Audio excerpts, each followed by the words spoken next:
Hello, Forecaster here again, and we are back for episode 109. And I'm standing here with a bunch of new block signals that we're going to place on this bridge here. Now I still have this intersection, which I'm going to ignore for now because I don't have... I've run out of wool. And I'm going to have to get more of that before I'll be able to make the boxes I need for the intersection control.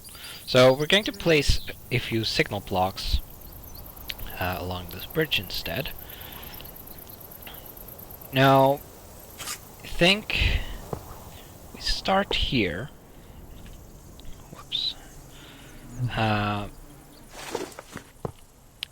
Going to want to do this, and going to want a block signal facing that away, and that's the wrong direction, of course.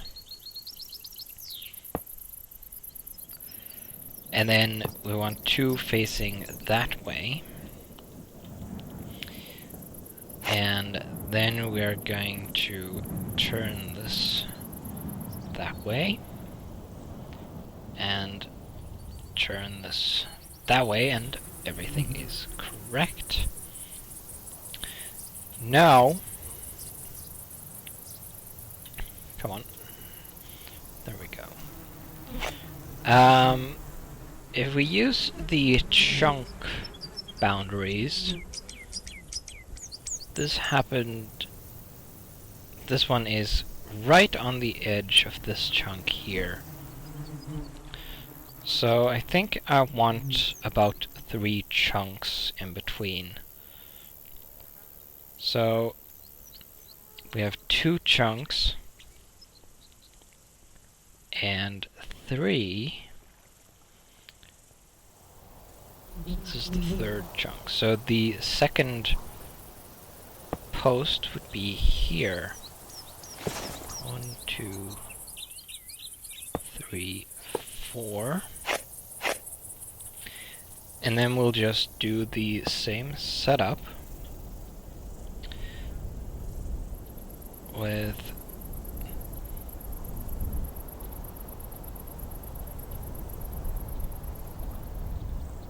come on. There we go. 2 facing that way, and 2 facing that way. And then 1 chunk, 2 chunks, and 3 chunks. Then we will have 1 here. 3, 4.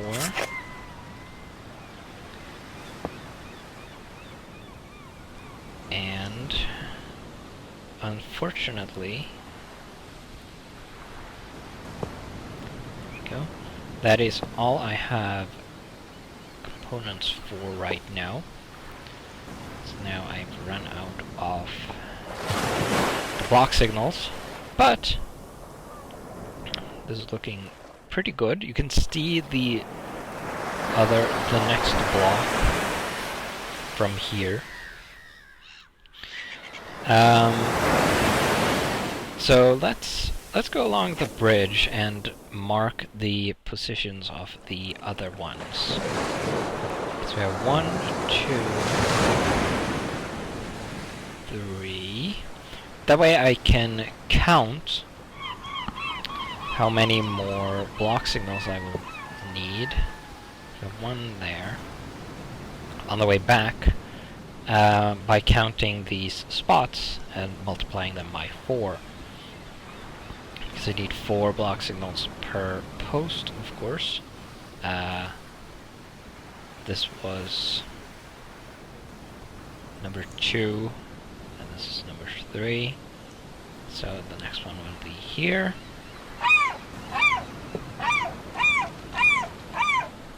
And I can count how many receiver boxes I'm going to need. This is the second chunk, chunk 3, by counting the posts and multiplying them by 2, because I need two receiver boxes per post. 2, 3. Hopefully I have enough posts. Let's see, there. And then 1 chunk, 2 chunks, and 3 chunks. Goes there. 1, 2,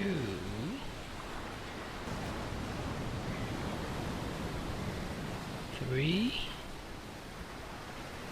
Yes. I believe that is correct.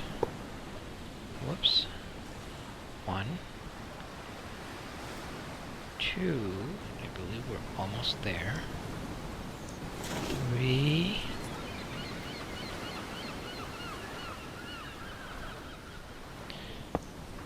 There we go. 2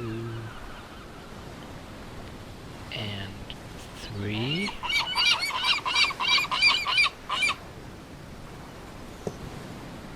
1, 2, and 3.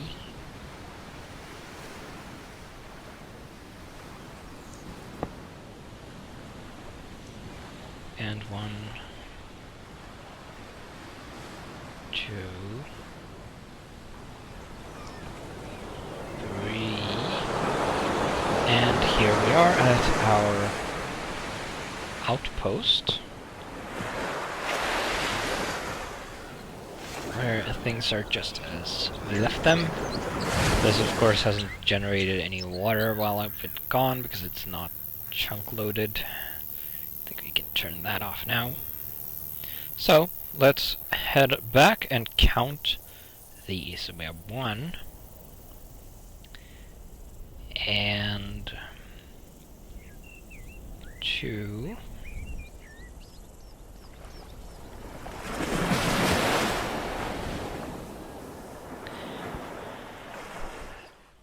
So we have 8 block signals at the moment, coming up on the 3rd, which means 12, and then we can see the 4th. So we have 16, we're already up to 16 block signals required to complete this stretch.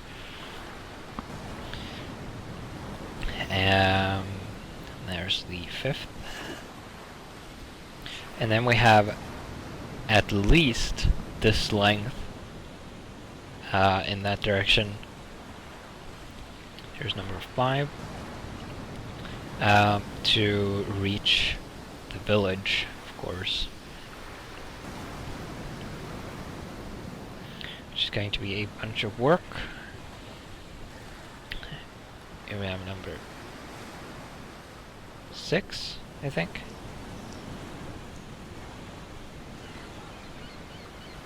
So we are up to 24. And here is the 7th.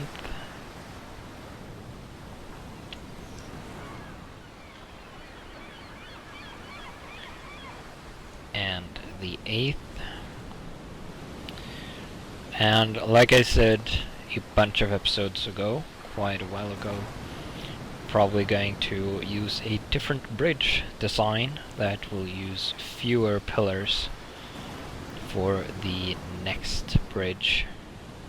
Here's number 8. So yeah, which will hopefully mean less work constructing the bridge, and it's raining. Number 9. And here's the last finished pillar, or post, rather. Now I also made a bunch more locking tracks, and those are going to go in these spots, of course. Then I'm going to need some more stone posts to go in between here to support the receiver boxes, which are going to go in between the tracks. But I can't place them right now because I don't have any stone posts on me. Probably have some somewhere. Then one here.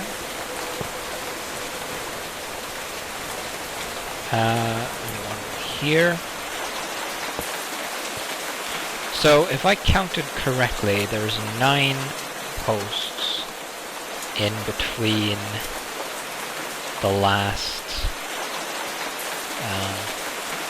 or there are 9 spots in between the last post, finished post, and the end of the bridge. So that would mean, what is that? 9 times 4, 18 times 2, be 36. Oh, dang rain. So 36 more block signals required, and half that, so what's that? 13? No. 18 receiver boxes. I'm probably going to count again because I got turned around in the middle there somewhere, so I might have counted incorrectly, or I'll just count them when I'm by watching the video. Not sure. But yeah, so that'll give me an idea how many block signals I need to make. I'm going to need a bunch of slime balls for that. So I should probably go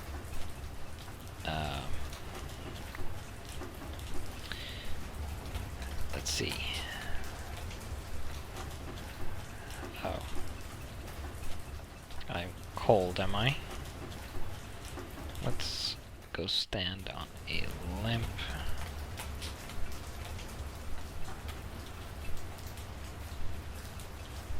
Should help me keep the heat up a little bit at least. Where was I? Yeah, I'm going to need a bunch of stuff. Most of all, wool.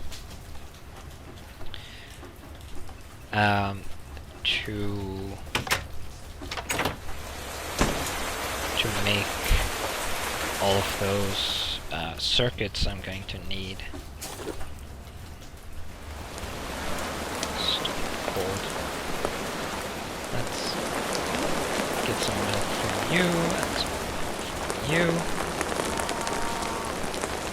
And then it's going to be a while before this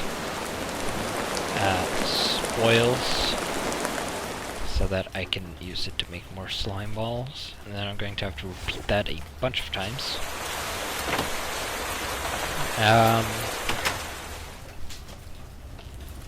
But yeah, so I'm also going to need a lot of wool. Twice the amount.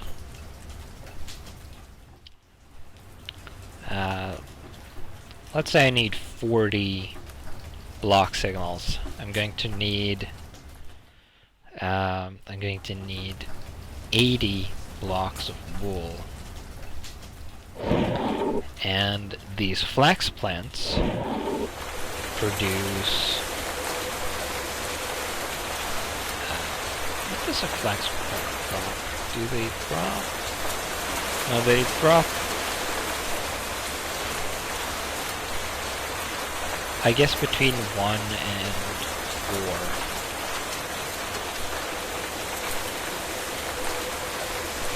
Would be my guess. So they can drop between up to 1 wool block each.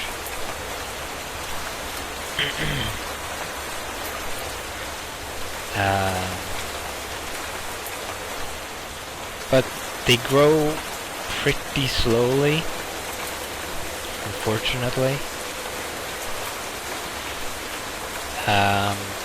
So what I might want to do is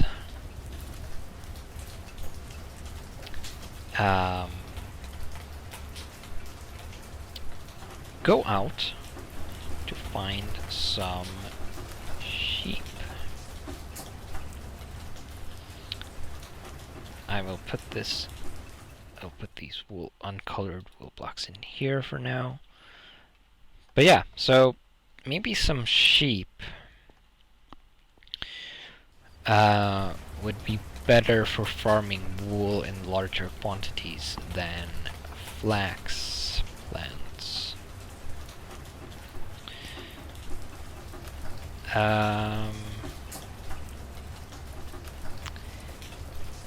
So I guess in the next episode we're about halfway through this one. So in the next one, maybe we should go out on an adventure and try to find some sheep.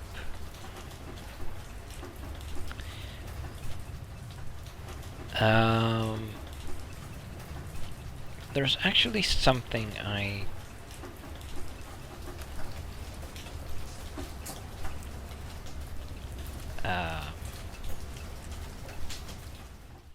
oh yeah, I just remembered, I was going to head down to the nuclear reactor and have a look, because this fuel indicator is still broken. I am going to go down to the nuclear reactor and check the fuel level, because it might have run out by now. And I haven't checked in a while. So that is something I'm going to have to do. But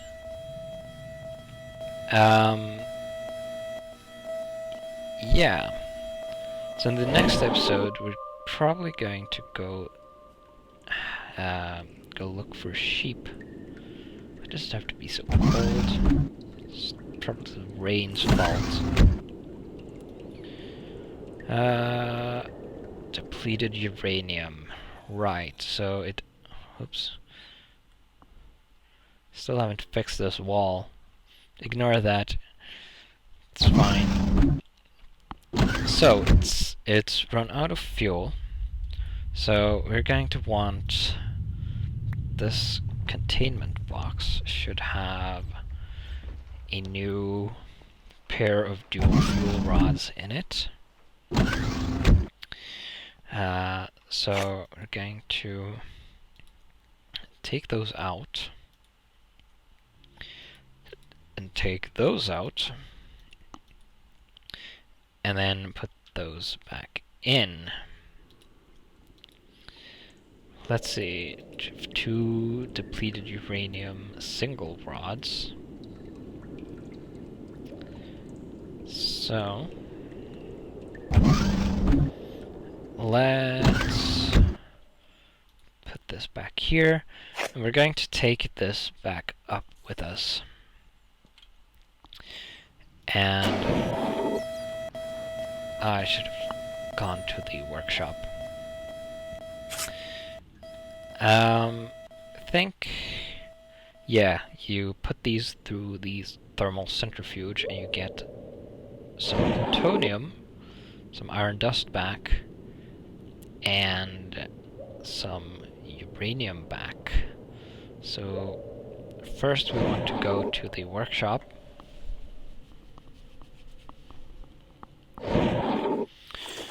Because I'm going to need the other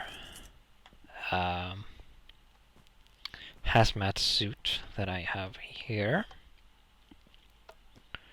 So we're going to change to that. And yes, I'm ignoring the hypothermia. It's probably fine. Let's see, this should be the thermal centrifuge. So if we take these and put them in there, that should start heating up.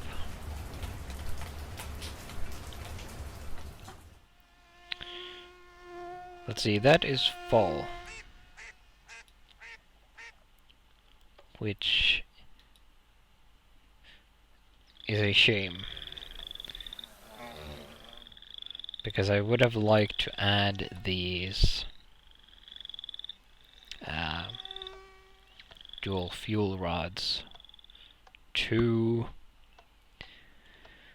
the filter, but I'll need to do this so rarely I can just do it manually. And should be the same with these, yes. Now the uranium-238 is I don't think it's not the same as the one you get from the ores, I don't think, which is this one. Oh no, it is. Okay. That's 238, and that's 238. Okay, so it's the same. Good. Then that will be extracted, whoops, and be filtered into there, which is quite fine. Now the plutonium, however, if you take these plutonium nuggets, or tiny piles as they're called, you can make plutonium, and this you can use to make MOX nuclear fuel, or you can make it to make RTG fuel, turned back into small piles. Now the RTG fuel pellets, you can extract the plutonium again if you like, apparently. Let's see. Let's have a look at industrial craft. There is the radioisotope thermoelectric generator. That's not what I'm looking for, actually. I am looking for... there it is. The radioisotope heat generator. This shouldn't have a recipe because I don't want that, but I'm not going to make that anyway. So this is a generator, a heat generator, obviously, that generates heat from these RTG fuel pellets. And as you can see, its max is 32, and to reach that, let's actually spawn one in and have a look, because I don't remember exactly how it works. Okay, so it takes 6. So as you can see, it currently says 0 out of 0. Now if we spawn one of these in, put them in here, this is going to go up to 2. And you can see that it is outputting heat. And if we take it out, it stops. So it generates heat out of these pellets. Now the pellets do not run out. Technically, or in reality, they have a very, very long lifespan. That there's a nuclear reaction going on where the plutonium inside of the box is it's breaking down like nuclear material does, but it takes a very long time. It takes many, many, many years for that to happen, and so in Minecraft, nothing happens. These never run out. So you can produce a small amount of heat for free if you have these pellets.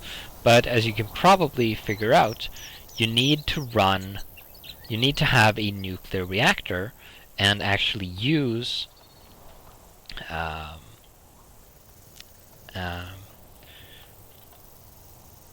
we have two of these tiny piles of plutonium.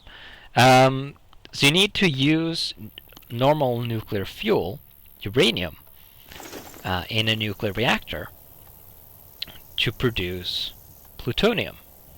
So it's going to take a while to have enough plutonium as a byproduct of the nuclear reactor to make a box of RTG pellets. And but once you do, that fuel will last forever. However, as I said, it only produces a very small amount of heat, and thus a very small amount of energy, and it's limited. The advantage, of course, is that it's free, and it doesn't run out, and you can it's as opposed to solar panels. It doesn't require sunlight, so you can do it underground. But yeah, so that's pretty much how that works. The setup has worked well as well, I suppose.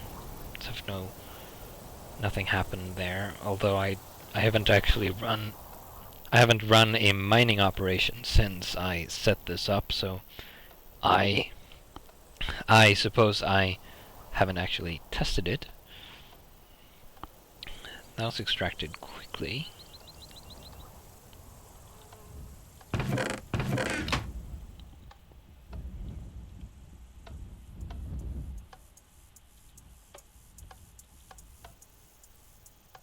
There we go. There's the stuff going to be sorted.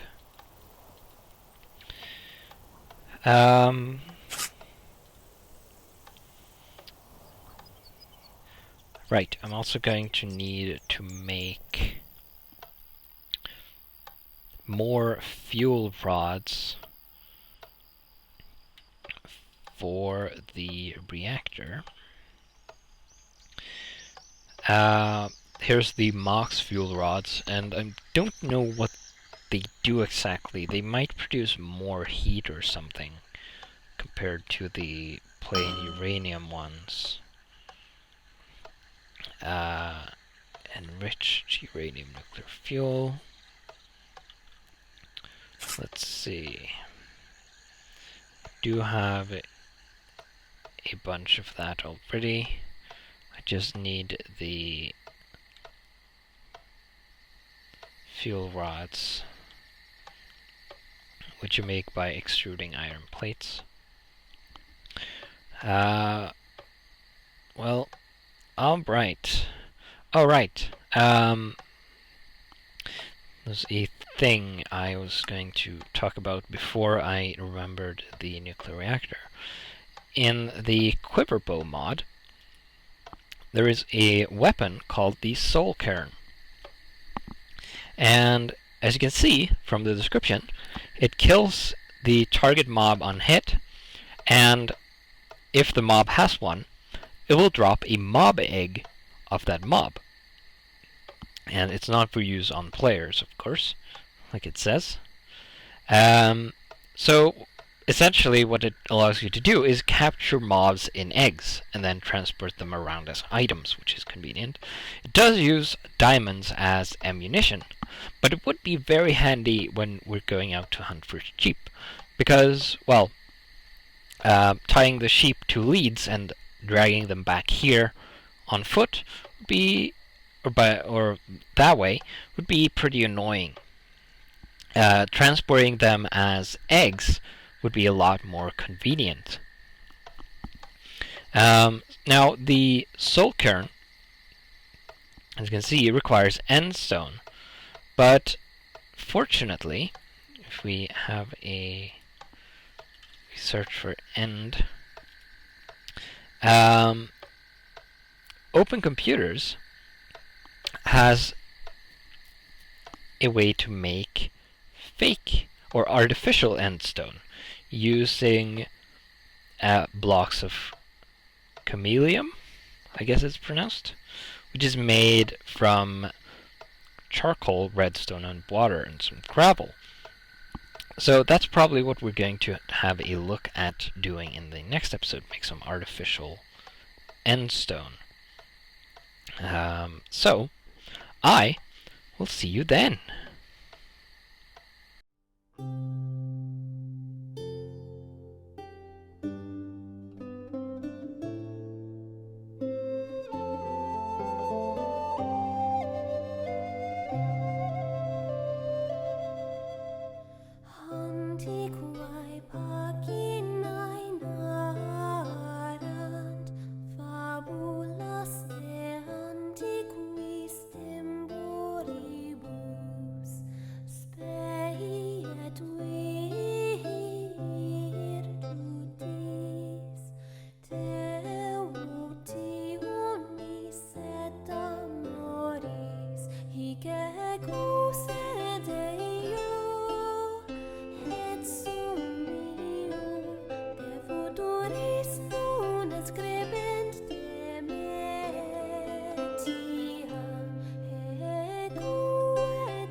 brezzo mio, devo